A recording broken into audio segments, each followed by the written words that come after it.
Hello dear students, मैं हूं किरण ढिल, assistant professor in physics. और अपने प्रीवियस लेक्चर के अंदर हम लोगों ने सिंपल क्यूबिक स्ट्रक्चर के बारे में पढ़ा था, एससी के बारे में। और आज हम लोग बॉडी सेंटर्ड क्यूबिक और बीसीसी, या जिसको हम कहते हैं अंतः केंद्रित घनीय संरचना, इसके बारे में पढ़ेंगे। और उसके बाद हम पढ़ेंगे फेस सेंटर्ड क्यूबिक और एफसीसी स्ट्रक्चर के बारे में। बहुत सारी जगहों पर सिंपल नाम दिया जाता है, बीसीसी, एससी, एफसीसी, तो उन्हीं नामों से आपको इसको पहचानना भी होता है। बीसीसी मतलब बॉडी सेंटर्ड और अंतः केंद्रित घनीय संरचना, तो कंफ्यूज नहीं होना है, इन नामों को भी साथ में याद रखना है। अभी मैं पीडीएफ वाले नोट्स जो रिटन हैंड रिटन होते हैं वो नहीं बना रही हूँ। और इसका रीज़न ये है कि बुक के अंदर जिस तरीके से डायग्राम बहुत ही क्लियरली शो हो जाता है, और हाथों से बनाते टाइम क्या थोड़ी बहुत मिस्टेक हो ही जाती है। और मैं नहीं चाहती कि अगर आपको कहीं भी क्या है इसको समझने में कोई भी प्रॉब्लम आए। बुक में बहुत अच्छे से दिया गया है, कोई समस्या नहीं है। चाहे तो आप एज इट इज़ इसको बुक से उतार सकते हो। और जैसे ही मुझे समय मिलेगा मैं इसको हैंड रिटन आपको नोट्स भी प्रोवाइड करवा दूँगी। ओके, तो चलिए शुरू करते हैं। अंतः केंद्रित घनीय संरचना। तो अंतः केंद्रित घनीय संरचना के अंदर क्या होता है? अंतः केंद्रित घनीय संरचना के अंदर क्रिस्टल जालक जो होता है उसमें 8 कोनों पर परमाणु होते हैं। ओके, और साथ के साथ एक जो होता है वो उस क्रिस्टल संरचना के अंदर होता है। 8 कोनों पर और एक अंदर होता है। तो इसके स्ट्रक्चर के अंदर सबसे पहले जैसे हम समन्वय संख्या निकालना चाहेंगे, तो समन्वय संख्या के अंदर क्या होता है, कोई एक परमाणु अपने कितने निकटतम परमाणुओं से घिरा हुआ है। तो इसमें कोनों वाले जो परमाणु हैं वो आपस में एक दूसरे को स्पर्श नहीं कर पा रहे होते हैं। ओके, एक दूसरे से दूर होते हैं। ये सभी परमाणु जो है वो सेंटर में जो परमाणु है उसको टच करते हैं। तो यानी कि कोनों पर 8 परमाणु हैं और आठों के आठों सेंटर में जो परमाणु है उसको टच करेंगे। तो समन्वय संख्या, जैसे कोई परमाणु है, जालक है, वो निकटतम कितने जालक बिंदुओं से घिरा हुआ है जो उनको स्पर्श करते हैं। तो ये जैसे जालक बिंदु है सेंटर वाला, तो ये 8 के द्वारा छुआ जाता है। तो इसकी समन्वय संख्या कितनी हो जाएगी? 8 हो जाएगी। ओके, अंतः केंद्रित घनीय संरचना में समन्वय संख्या होती है 8। फिर आती है जालक नियतांक, लैटिस कांस्टेंट। जालक नियतांक यानी कि 2 जालक बिंदुओं के मध्य की दूरी होती है। ओके, जैसे कि यहाँ पर भी क्या है, ए है। सिंपल क्यूबिक में जैसे ए रहती है, तो ये जैसे ये जालक बिंदु और ये जालक बिंदु, इनके मध्य की दूरी ए, ये और ये इनके मध्य की दूरी ए, इनके मध्य की दूरी ए। ओके, अब इसमें जैसे हम ये विकर्ण देखते हैं जो एक सिरे के एक सामने वाले फलक के नीचे वाले कोने से पीछे वाले फलक के ऊपर वाले कोने को छूता है। तो इसमें क्या है, जैसे मैंने कहा कि सेंटर वाला जो परमाणु है उसको क्या है, कोने वाले सभी परमाणु छूते हैं। तो ये जो सेंटर वाला परमाणु है इसको इस कोने वाला परमाणु भी छू रहा है और इस कोने वाला परमाणु भी छू रहा है। तो इनकी रेडियस होती है आर। ठीक है, तो ये कॉर्नर पे जो रहते हैं ना, ये तो क्या है, इनका 1/8वां हिस्सा ही रहता है, बाकी क्या है सारा बाहर रहता है। तो ये जैसे सेंटर पॉइंट तो यहाँ केंद्रित होता है, बाकी हिस्सा इसका बाहर होगा और केवल 1/8वां हिस्सा यहाँ पे मौजूद रहता है अंदर। ठीक है, तो अंदर इसकी रेडियस क्या है, आर। और जो सेंटर में है वो पूरा का पूरा अंदर है, तो उसकी रेडियस और डायमीटर कितनी हो गई, 2r।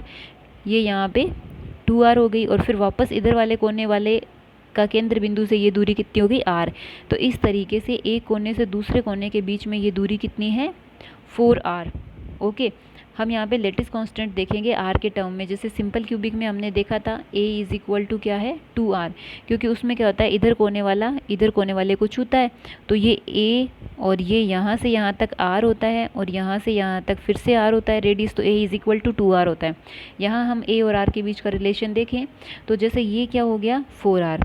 अब देखो ये a है और ये भी a है, और अगर हम ये निकालेंगे तो चूँकि ये दोनों क्या है, लंबवत है, क्योंकि ये एक तरीके से क्या है, घनीय क्रिस्टल निकाय है। घनीय में क्या होता है, ए बी सी तीनों बराबर होती है, और अल्फा बीटा गामा तीनों 90 होते हैं। तो ये क्या है, एक दूसरे के लंबवत हैं। और ये विकर्ण हो गया है ना, ये ए है ये ए है, तो ये कितना हो जाएगा, a² + a² का रूट, तो ये हो जाएगा √2a। तो ये है √2a। ओके, यानी कि ये डिस्टेंस क्या है, √2a, और ये है a। अब ये भी एक समकोण त्रिभुज बन रहा है। ओके, जिसमें ये दूरी है √2a और ये है a। फिर से ये विकर्ण बन रहा है, तो ये विकर्ण की क्या हो जाएगी लंबाई, 2a² plus a square is equal to 3a² और उसका रूट करेंगे तो ये किसके बराबर है, √3a के बराबर। Okay, 4r is equal to √3a। तो यहाँ से 4r is equal to √3a, तो a जो लेटेस्ट कांस्टेंट है वो क्या आ जाएगा, 4r/√3 आ जाएगा। ओके, इसने सिंपली लिख दिया है df² is equal to de², de मतलब ये और ef² मतलब ये, तो ये टोटल करके लिख दिया a² प्लस a²। ओके, तो a is equal to 4r/√3 आ जाता है। तो दो निकटतम दूरी पर स्थित परमाणुओं के बीच की दूरी, तो निकटतम दूरी मतलब 2r डिस्टेंस, जब एक दूसरे को स्पर्श कर रहे होंगे तभी होगी दो परमाणुओं के बीच की निकटतम दूरी। ठीक है, तो उस कंडीशन के अंदर 2r डिस्टेंस पे होंगे, जैसे ये r और ये r, ये जालक बिंदु है, ये जालक बिंदु है, इन दोनों जालक बिंदुओं के बीच की मिनिमम डिस्टेंस क्या है, 2r। तो 2r इज इक्वल टू, जैसे ये यहाँ से एक 2 हटा के इधर बटे में लगा दो तो a√3/2। ओके, यहीं से लिख सकते हैं 2r, जैसे तो जैसे 2r/√3 इंटू 2 बराबर a ये है, तो 2r is equal to √3a/2। Okay, ये आ जाता है। तो उसके बाद है एकक कोष्ठिका का आयतन, तो आयतन v is equal to a³। Cell का, इस यूनिट सेल का आयतन तो a³, क्योंकि a लंबाई, a चौड़ाई, a ऊंचाई, तो a³ आता है। तो a³ जैसे इसका भी क्यूब कर दो साथ में, 16 64 r³/3√3। ओके, उसके बाद है प्रति एकक कोष्ठिका की संख्या, नहीं, ये प्रति एकक कोष्ठिका में परमाणुओं की संख्या। तो इसके अंदर क्या है, 8 कोनों पर है। ओके, सामने तो कितने दिख रहे हैं, ये 3 3 6, और पीछे जैसे 2 रह गए ना कॉर्नर वाले, ये 7 सामने दिख रहे हैं, एक वो पीछे कॉर्नर वाला रह गया जो यहाँ पे है। ठीक है, तो 8 तो कोनों पे हैं, लेकिन इनका योगदान कितना है, 1/8वां हिस्सा। तो ये यानी कि इनका योगदान एक परमाणु के जितना है, और सेंटर में क्या है, एक परमाणु है, तो सेंटर वाला और ये 8 कोनों वाले मिलकर के कुल 2 परमाणुओं के बराबर योगदान करते हैं। तो पर यूनिट सेल के अंदर परमाणुओं की संख्या कितनी हो जाएगी, 2। एक कोष्ठिका में परमाणुओं का आयतन, एक परमाणु का आयतन 4/3 πr³। ओके, 4/3 πr³ होता है। अब इसमें 2 परमाणु हैं, तो 2 × 4/3 πr³। r की जगह आप a भी, जैसे r का मान a की फॉर्म में भी रख सकते हो, तो r बराबर क्या आ जाएगा, a√3/4 आ जाएगा, a√3/4। इसका क्यूब कर दो तो 8 पाई, जैसे ये क्या बन जाएगा, 64 बन जाएगा। तो यहाँ पे 8 बन गया नीचे, और ऊपर क्या बन जाएगा, 3√3, 3 से 3 कैंसिल हो जाएगा, तो √3/8 πa³। एकक कोष्ठिका में परमाणुओं का आयतन। फिर उसके बाद हम बात करते हैं संकुलन गुणांक या पैकिंग फ्रैक्शन की, जो क्या होता है, एकक कोष्ठिका में परमाणुओं का आयतन बटे एकक कोष्ठिका का आयतन, यानी कि पूरे एकक कोष्ठिका के आयतन को परमाणुओं द्वारा कितना घेरा गया है, कितना ठूस के भरा गया है, जैसे मैंने सिंपल क्यूबिक में बताया था। ओके, तो एकक कोष्ठिका में परमाणुओं का आयतन तो ये है, और एकक कोष्ठिका का आयतन है a³। ठीक है, तो इसमें a³ का अगर भाग दोगे तो √3/8 पाई ये आ जाता है, जिसका मान है 68% या 0.68। यानी कि ये संरचना जो है वो क्लोजली पैक्ड स्ट्रक्चर होती है। इसके उदाहरण है sodium, lithium, chromium. Sodium, lithium, chromium इसके एग्जांपल है। सिंपल क्यूबिक की कंपैरिजन में क्लोजली पैक्ड है, मे बी इससे भी ज़्यादा क्लोजली पैक्ड स्ट्रक्चर हमें मिले। फिर हम बात करते हैं प्रिमिटिव जो सेल होती है अभाज्य कोष्ठिका के मूलभूत सदिशों के बारे में। तो जैसे यहाँ पे क्या करेंगे, हम 3 स्ट्रक्चर ले ली हमने, ठीक है, उनमें से एक को मूल बिंदु मान लिया।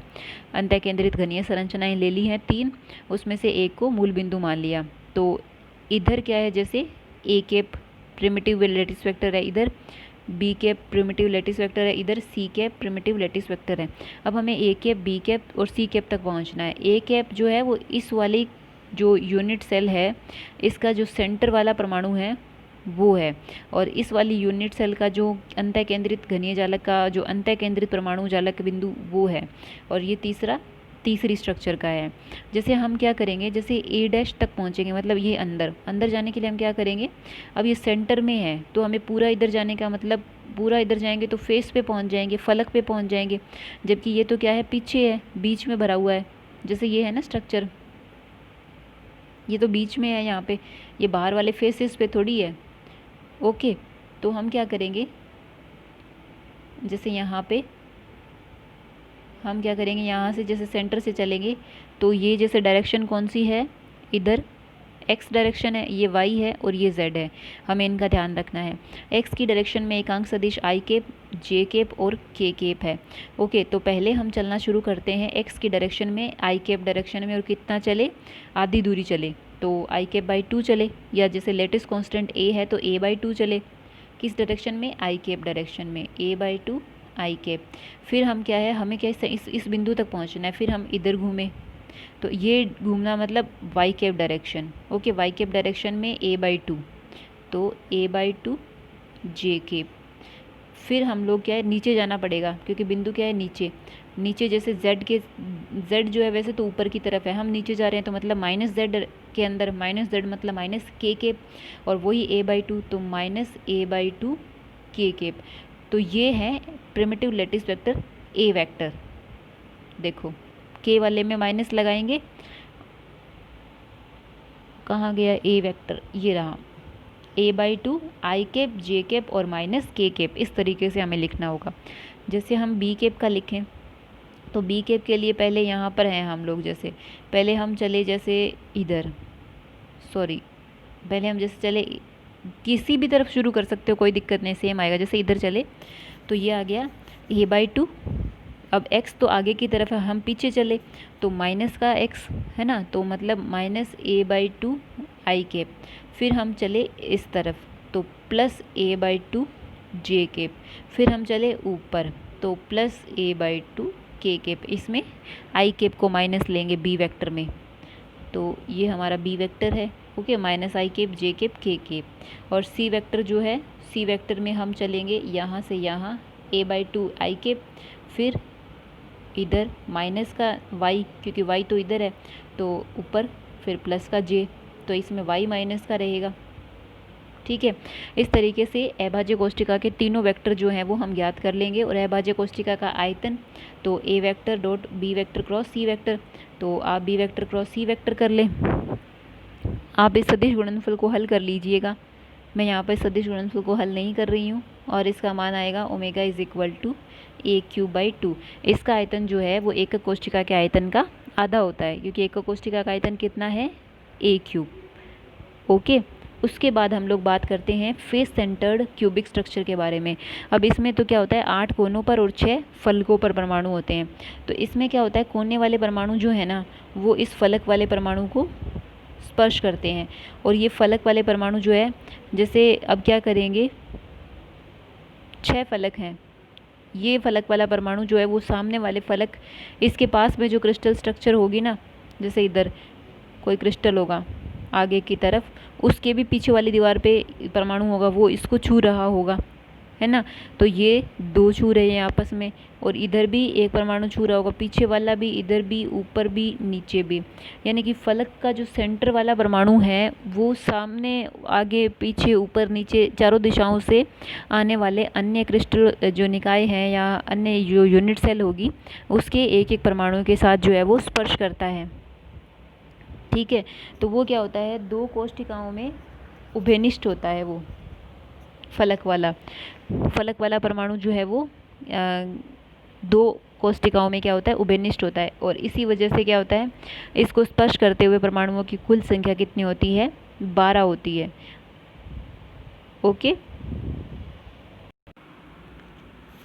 अतः इसकी समन्वय संख्या कितनी होगी, 12। अब हम लेटिस कांस्टेंट ज्ञात करेंगे, तो लेटिस कांस्टेंट ज्ञात करने के लिए इसमें तो क्या है, ये एक विकर्ण जो डिस्टेंस है, जैसे ये 4r है ना, ये पूरी r और इनकी r और r, सॉरी पूरी 2r, ओके, डायमीटर हो गया ना इसका, तो और ये r और r3 4r हो गया, तो 4r, ये फलक पे 4r है। ओके, ये है a, ये a, तो ये क्या हो जाएगा, 2a² is equal to 4r², यानी कि a² is equal to 2r², या a बराबर √2r।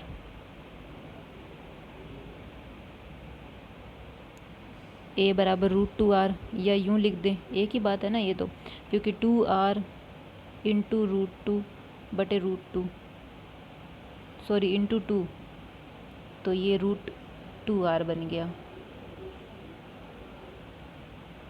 कुछ गड़बड़ हो गई है शायद, हाँ देखो ये 4r है, ये a है, ये a है, तो a² प्लस a², तो 4r का स्क्वायर 16a² होएगा ना, इसी वजह से गड़बड़ हुई। 2a² 16a², तो ये हो गया 8, तो a² is equal to 8 r², तो a बराबर √2, 4 दूए 8, तो 4 का तो 2 बन गया और 2√2r आ जाएगा। ओके, जिसको हम इस तरीके से भी लिख सकते हैं, क्योंकि ये बन गया ना 2 × 2 बटे √2, तो 2√2 बन गया ना। तो a is equal to 4r/√2, ये है जालक नियतांक। ओके, दो परमाणुओं के बीच की दूरी यानी कि 2r, तो 2r is equal to a√2/2 आ जाएगा। एक कोष्ठिका का आयतन v इज इक्वल टू होता है a³ मतलब इसका क्यूब 16 64 r³ बटे 2√2। ओके, फिर है प्रति एकक कोष्ठिका में परमाणुओं की संख्या। चूँकि FCC स्ट्रक्चर में क्या होता है, FCC स्ट्रक्चर के अंदर 8 कोनों पर परमाणु उपस्थित होते हैं। ओके, 8 कोनों पर होते हैं और 6 फलकों पर होते हैं। कोनों वालों का योगदान होता है 1/8, तो उनका योगदान तो एक परमाणु के जितना होता है। अब 6 परमाणु फलकों पे हैं और हर एक परमाणु जो है वो अपने पास में जो दूसरा क्रिस्टल होएगा उसके साथ उभयनिष्ठ होता है, यानी कि ये इसका भी है और उसका भी है, तो ये क्या है, इसका योगदान आधा रहता है हर एक में। एक फलक पे उपस्थित एक चालक बिंदु या एक परमाणु का योगदान आधा होता है, तो इसमें 6 है तो आधा करने पर 3, तो इसमें कुल परमाणुओं की संख्या कितनी हो जाएगी, 4 हो जाएगी। प्रति एकक कोष्ठिका में परमाणुओं की संख्या 4, और एकक कोष्ठिका में परमाणुओं का आयतन, तो एक परमाणु का आयतन 4/3 पाई r³ है, तो 4 का आयतन 4 × 4/3 पाई r³। ओके, सो r का मान रख दो चाहे तो a√2/4। ओके, 16 पाई/3 16/3 पाई, और r³ का मान मतलब यहाँ से जैसे r³ का मान आ जाएगा a√2/4 का क्यूब। ओके, a√2/4 का क्यूब, तो ये आ गया एकक कोष्ठिका में परमाणुओं का आयतन। फिर हम कहते हैं संकुलन गुणा क्या पैकिंग फ्रैक्शन, तो एकक कोष्ठिका में परमाणुओं का आयतन बटे एकक कोष्ठिका का आयतन, तो इसमें वैल्यू पुट कर दो, a³ से कट जाएगा, तो √2 पाई/6, ये 74 है। यानी कि ये स्ट्रक्चर क्या है, क्लोजली पैक्ड स्ट्रक्चर होती है, जैसे कॉपर की है, एल्यूमिनियम, सिल्वर, ठीक है। फिर उसके बाद है अविभाज्य कोष्ठिका के मूलभूत सदिश। इसमें जैसे फंडामेंटल वेक्टर निकालेंगे ना, तो जैसे ये जो स्ट्रक्चर है इसमें इसको मूल बिंदु मान लिया, ठीक है। अब इसमें क्या होते हैं, फलकों पर है, जैसे इस वाली फलक पे, यानी कि इस वाली फलक पे जो बिंदु है उस तक पहुँचे, तो इधर चले। ओके, इधर चले मतलब x डायरेक्शन में, फिर ऊपर चले मतलब z डायरेक्शन में, है ना। तो हमने c वेक्टर के लिए x और z में चले, तो i² और k²। ओके, और आधी दूरी पे मतलब a/2, और b वेक्टर के लिए हम चले y में और z में, तो j² और k², और x के लिए हम चले x में और y में, तो i और j। ओके, इस तरीके से हम प्रिमिटिव वेक्टर निकालेंगे, और इस प्रिमिटिव सेल का आयतन a vector dot b vector cross c vector, तो इसका हम गुणनफल करेंगे तो a³/4 आ जाता है। सदिश गुणनफल करके देख लेना आप लोग, तो इसको अच्छे से स्टडी कर लेना बच्चों। अगर कोई प्रॉब्लम हो तो आप पूछिए। समन्वय संख्या वगैरह है जो थोड़ा सा इसमें बस यही चीज़ समझने की है, बाकी तो सारी डेरिवेशन है, और इसको अच्छे से स्टडी कर लेना। आगे हम लोग हेक्सागोनल स्ट्रक्चर के बारे में स्टडी करेंगे, और अपना ख्याल रखो, खुश रहो, स्वस्थ रहो, धन्यवाद।